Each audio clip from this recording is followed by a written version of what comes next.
Hi, welcome to 123 Radiology channel. I will be discussing ultrasound evaluation of the scrotum, everything you should know. So let's briefly review some of the anatomy we are going to be dealing with in this exam. The scrotum is the musculocutaneous pouch that is suspended from the perineal region.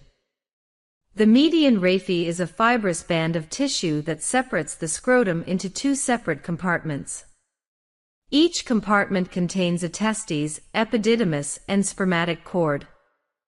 The wall of the scrotum has multiple facial layers as well as the dartus and cremasteric muscle. The normal thickness of the scrotal wall is between 2 and 8 mm, depending on the state of contraction of the cremasteric muscle. During ultrasound examination, the scrotal wall should be evaluated, and a wall thickness greater than 10 mm is considered abnormal. Now, let's talk about the testicle itself. The outermost layer of the testicle is the tunica albuginea. This is a fibrous sheath that protects the testis from external injuries. This tunica albuginea can be seen on ultrasound as a thin echogenic line surrounding the testicle itself. We should evaluate the integrity of this structure in all trauma patients. On the posterior surface of the testes, the tunica albuginea projects into the interior of the testis, forming an incomplete septum known as the mediastinum testis. This structure will be seen on ultrasound running cranial to caudal in a longitudinal plane, and appears as an echogenic intratesticular structure when we are in transverse view. This should not be confused for an intratesticular lesion. The testicle size depends on the age and stage of sexual development. At birth they are 1.5 centimeters in length by 1 by 1. At approximately 6 months to 6 years of life, they should be 2 centimeters in length by 1.5 centimeters by 1.5 centimeters. And in the adult male, we'll get them around 4.5 centimeters in length by 3 centimeters by 3 centimeters. So remember 4 by 3 by 3 in adults.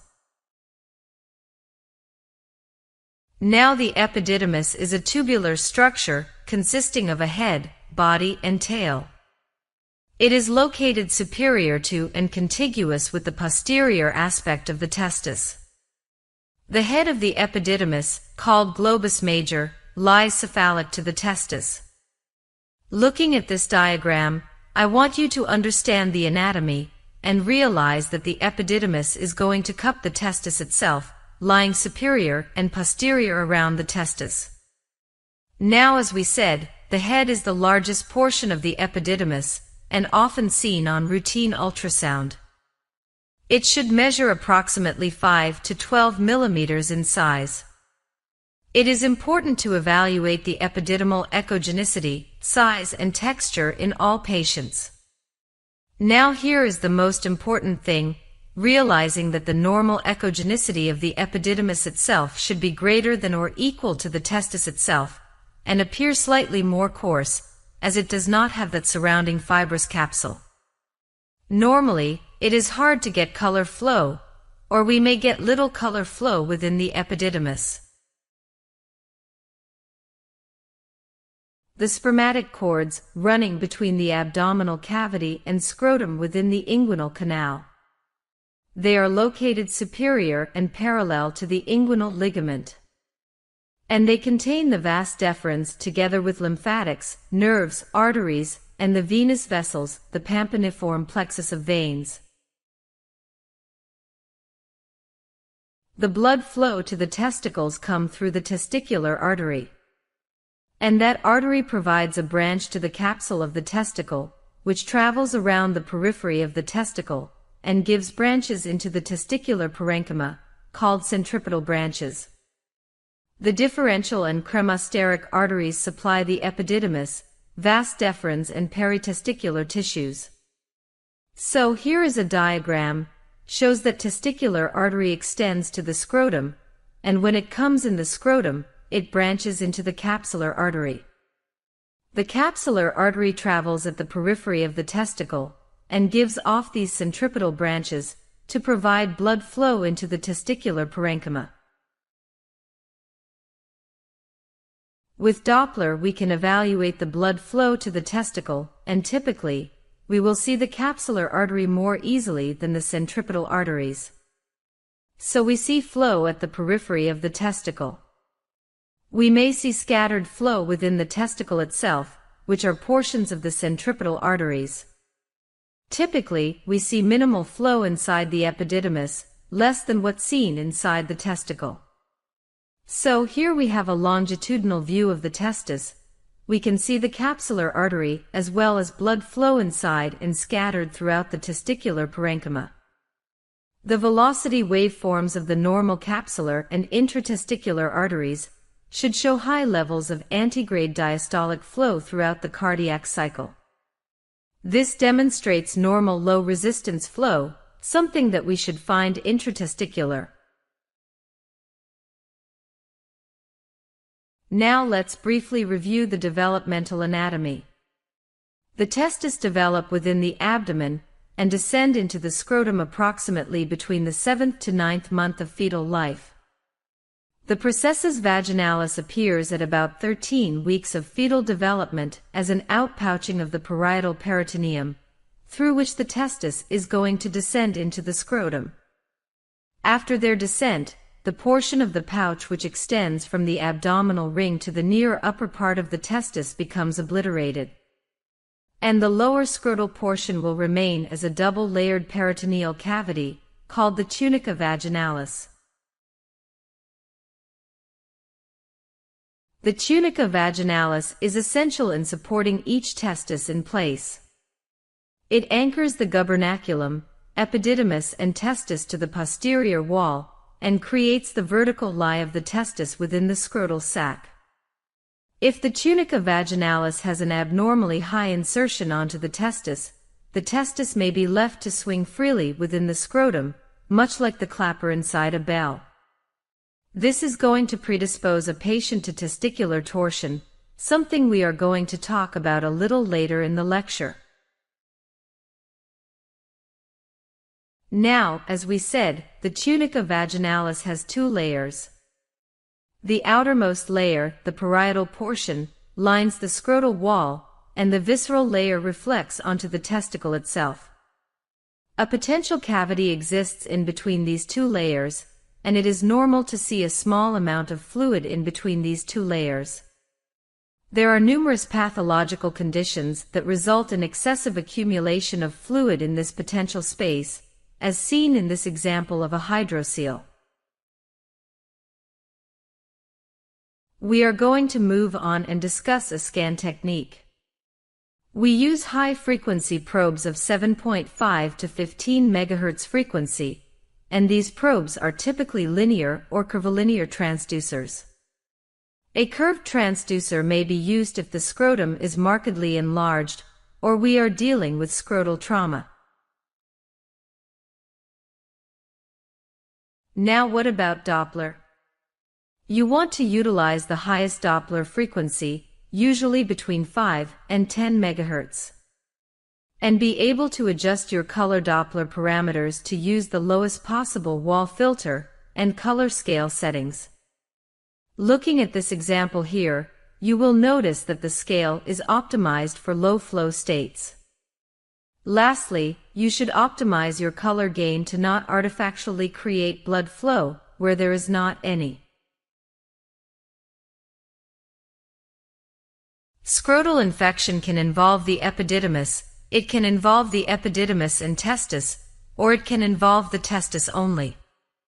We can see changes on ultrasound depending on what kind of infection.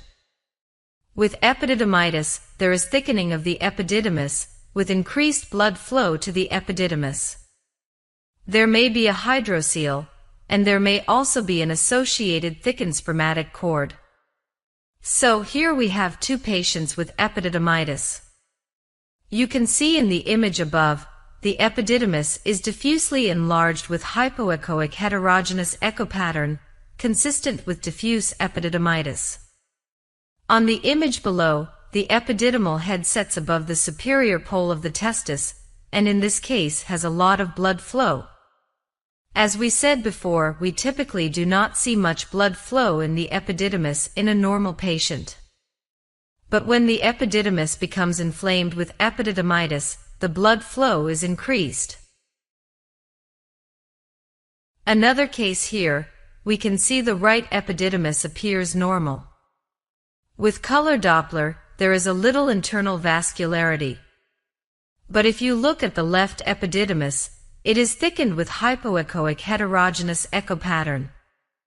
There is increased vascularity on color Doppler interrogation, consistent with epididymitis.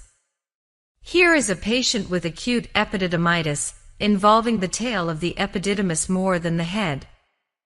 We see on this longitudinal view of the tail, shows marked thickening and hypoechogenicity, with marked increased blood flow on color Doppler interrogation. Another case, as we can see the epididymal head is enlarged with hypoechoic heterogeneous echo pattern. On color Doppler examination there is increased vascularity. These features are consistent with focal epididymitis. This patient went on to develop an abscess, which we see here as cystic complex fluid collection setting adjacent to the testis. This is an epididymal abscess which was developed as a complication from epididymitis. Another complication which can occur in epididymitis is pyocele, as you can see in this case. The yellow arrows are pointing to turbid fluid collection around the testis with multiple echogenic septations. Some infections start in the epididymis and affects the testis as well, resulting in epididymo-orchitis. In these cases, you have all the findings of epididymitis, but you also have abnormalities inside the testis. We will see diffusely enlarged testis with hypoechoic echo pattern and increased vascularity on color Doppler examination. Or we may see a hypoechoic area in the testis, typically in the periphery, in the region of involved portion of the epididymis. There will be increased blood flow to the testis, as well as the epididymis. And the spermatic cord will be thickened. So here is a patient with epididymo-orchitis. You can see there is marked thickening of the epididymis. We can also see altered echogenicity in the testis, and marked increased blood flow inside the testicle and epididymis. These are two different cases of epididymo-orchitis. As you can see in these cases, there is thickening of the epididymis. The testis is enlarged with decreased echogenicity and marked increased blood flow inside the testis and epididymis. Infection isolated to the testis is called orchitis. And these are often different organisms. These can occur from tuberculosis, from mumps, or from retrograde travel of the infection from the lower urinary tract. When orchitis is present, the testis will be increased in size, with increased blood flow.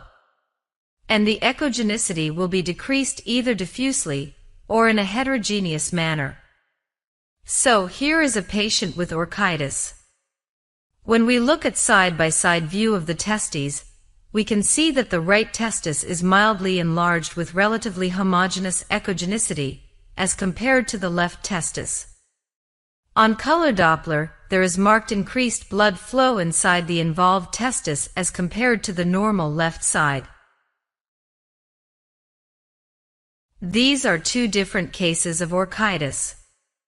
As you can see in these cases, the right testis on each side is enlarged with relatively homogeneous echogenicity as compared to the left testicle. On color Doppler, there is marked increased blood flow inside the involved testicle. One of the most important reasons we do ultrasound of the scrotum is to look for testicular or scrotal tumors.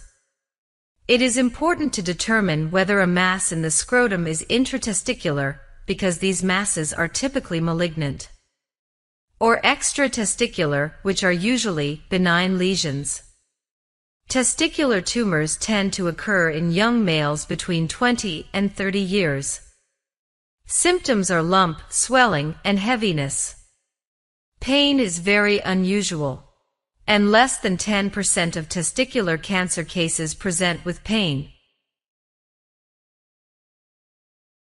Testicular tumors are mostly malignant. The most common type are germ cell tumors, about 95%. The remaining 5% are non-germ cell tumors. Germ cell tumors are further divided. About half of them are seminomas. Although they are malignant, they are highly radiosensitive and have a very good prognosis. 70% at the time of diagnosis are stage 1, where the tumor is confined to the scrotum.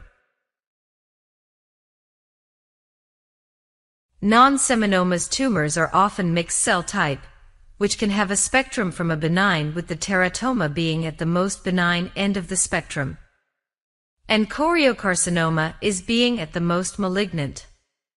But in reality, you will see mixed type.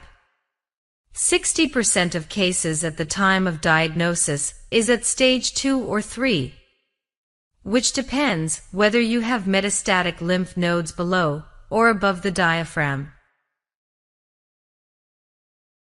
Seminoma on ultrasound tends to be hypoechoic, homogeneous, and having smooth margins. It can get a little heterogeneous if they get bigger. However, it is still relatively homogeneous. The lesion rarely extending extratesticular. Calcifications and cystic changes are less commonly encountered. On color Doppler the mass is vascular. Note that, when they get very big, it looks heterogeneous with irregular margins, still with no calcifications or cystic changes. Non-seminomas germ cell tumors on ultrasound appears hypoechoic and heterogeneous with irregular margins. You can have calcifications. You can have cystic changes. On color Doppler, there is internal flow within the lesion, and it may extend beyond the tunica. You can see in this case of mixed germ cell tumor, the lesion is hypoechoic and heterogeneous. There is areas of cystic changes. With color Doppler interrogation, the lesion is vascular. This is a case of embryonal cell carcinoma. This longitudinal view of the testis shows an irregular heterogeneous mass that forms an irregular margin with the tunica albuginea. These red arrows are pointing to foci of calcifications. This is a case of teratoma. The testis is grossly enlarged and replaced with a heterogeneous, hypoechoic mass, showing multiple areas of cystic changes. The mass contains foci of calcification, as the red arrows are pointing. When you see intratesticular lesion, go to the abdomen and check for metastatic retroperitoneal lymph nodes. As in this case of seminoma, there is a sizable metastatic pre-aortic lymph node here. Other types of non-germ cell tumors are sex cord stromal tumors, including Sertoli cell, Leydig cell, and gonadoblastoma. 30 to 40% of these are hormonally active, and vast majority are benign. They show variable appearance, so we can't differentiate benign from malignant. Here is a Leydig cell tumor. We see a well-defined hypoechoic mass in the testicle, with surrounding normal parenchyma. The lesion is hypervascular on color Doppler examination. Primary testicular lymphoma tends to occur in older men, over the age of 60. Also occurs most commonly in patients have HIV infection. This is considered a large cell non-Hodgkin lymphoma. and about 90% of these are disseminated at time of diagnosis. Primary testicular lymphoma has variable appearance. Typically, it is hypoechoic, and it tends to have diffuse infiltrative pattern. It may be unilateral or bilateral. When there is bilateral involvement, it may be hard to identify. When you put up color Doppler, it is markedly hypervascular, as in this case. We occasionally encounter metastases inside the testis. These look like tumors because they are focal lesions. We may see leukemia or lymphoma. Sometimes genitourinary primaries will metastasize to the testis. On ultrasound, we will see a focal mass in most cases. But occasionally some of these metastatic lesions appear as diffuse infiltration, particularly lymphoma or leukemia. This is a patient with diffuse large B-cell lymphoma. As you can see, there is well-defined hypoechoic lesion at the upper pole of the testis. The lesion shows internal vascularity on color Doppler examination. Based on this clinical history, lymphoma was suspected. The diagnosis was confirmed on pathology. So, this patient has leukemia. And the right testis is enlarged and expanded by this hypoechoic lesion in the mid and lower pole. This represents leukemic infiltration of that part. On transverse view, the left testis appears larger than the right one. And also notice that the leukemic portion is hypervascular compared to the normal right side. This patient has renal cell carcinoma with a metastasis to the testis. You can see there is well-defined mass filling the entire testis with cystic changes. The testis was removed and diagnosis was metastatic renal cell carcinoma.